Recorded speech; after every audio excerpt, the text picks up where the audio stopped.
4 तास हा रस्ता रोक करणार आहे, कारण शासनाचं या उपोषणाकडे दुर्लक्ष आहे।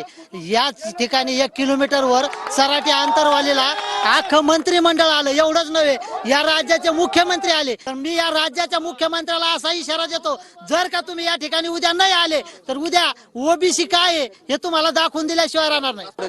तरी सरकारला कुठल्याही प्रकारची महाराष्ट्र सरकारला कुठल्याही प्रकारची जाग नाहीये, म्हणून सरकारच्या नावाने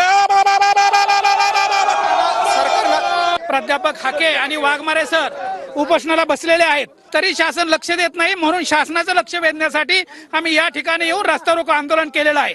आणि जोपर्यंत शासनाचा योग्य स्तराचा प्रतिनिधी त्या ठिकाणी येत नाही, बोलत नाही, तोपर्यंत हे अशा प्रकारचे आंदोलन, रस्ता रोको ठिकठिकाणी वेगवेगळ्या प्रकारचे आंदोलन करण्याचं आमचं काम सातत्याने सुरूच राहणार। मागणी ओबीसी मध्ये जी घुसखोरी व्हायला लागली, आमचे 2 संघर्ष योद्धा आज उपोषणाला बसलेले। आज 6 दिवस झाले त्यांनी अन्न पाणी त्याग केलंय। आज त्यांची परिस्थिती इतकी बिकट झाली, त्यांना आज बोलता येणार, त्यांचा श्वास पण आज रुकला होता।